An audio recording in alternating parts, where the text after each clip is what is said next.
Bonjour à toutes et à tous, je suis Martin du blog candix.fr et je souhaite vous faire découvrir au cours de cette vidéo la magnifique cité médiévale de Sienne. Voilà, donc située en Toscane à une centaine de kilomètres de Florence.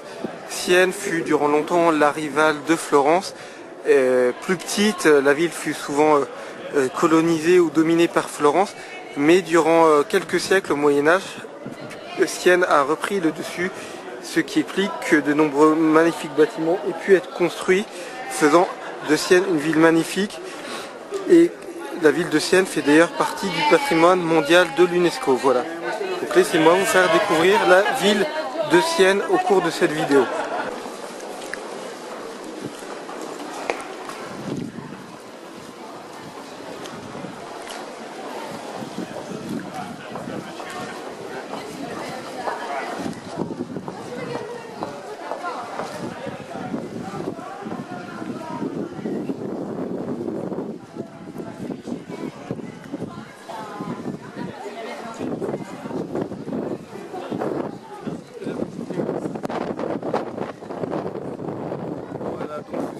Apparemment la banque de Sopra, ce magnifique bâtiment.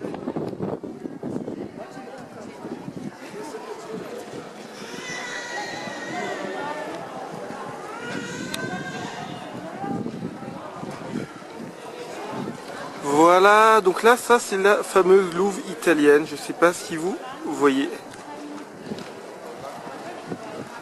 La louve italienne qui dans la mythologie italienne avait nourri, je crois, Romulus ou Rémus. Donc pourquoi cette louve italienne se trouve à Sienne? La raison est assez simple, c'est que selon la légende, la ville de Sienne fut fondée par Sénio et Accio, fils de Rémus et neveu de Romulus. Voilà, ils fuyaient la ville pour échapper à la fureur de leur oncle sur 2 chevaux donnés par Apollon et Diane. Voilà, et donc comme Sienne avait été fondée par la famille de Romulus, ceci peut sans doute expliquer pourquoi la louve italienne est présente à Sienne. Voilà, donc continuons la visite de cette jolie ville médiévale.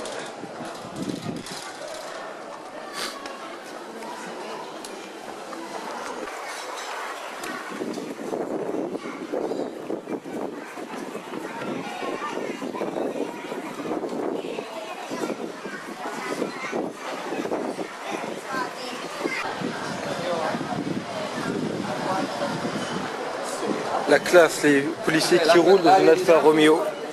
On est bien en Italie.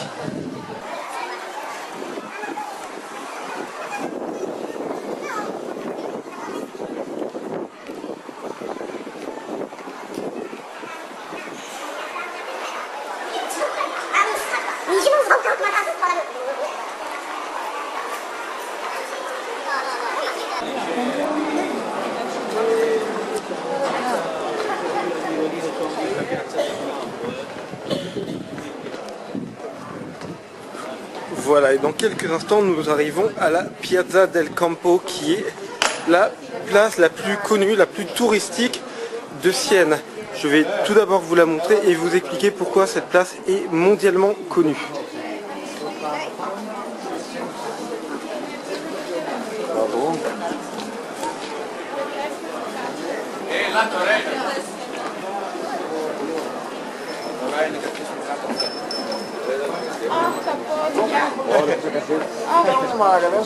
Posso subir aqui um pouco?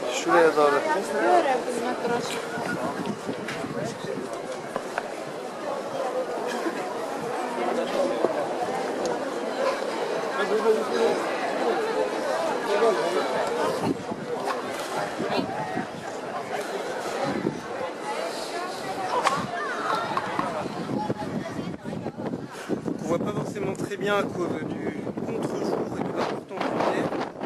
J'espère que vous arrivez quand même à vous représenter la taille de cette place. Voilà, donc pourquoi cette place est très connue? Pour plusieurs raisons. Déjà, elle est magnifique, comme vous pouvez le voir, avec ce campanile et tout et tout. Donc elle fait partie du patrimoine mondial de l'UNESCO, ça c'est la première chose. La deuxième chose, c'est que la place del Campo abrite 2 fois par an une célèbre course de chevaux qui s'appelle le Palio. Donc cette course de chevaux a lieu une fois au mois de juillet, une fois au mois d'août. Et en fait, sur cette petite place là, il va y avoir des chevaux qui vont faire plusieurs fois le tour. C'est extrêmement violent et il y a des dizaines de milliers de gens qui viennent chaque année du monde entier voir cette course de chevaux absolument fabuleuse. D'ailleurs, la course de chevaux est tellement impressionnante qu'il faut réserver, qu'il faut venir une semaine avant au minimum pour avoir une chambre d'hôtel.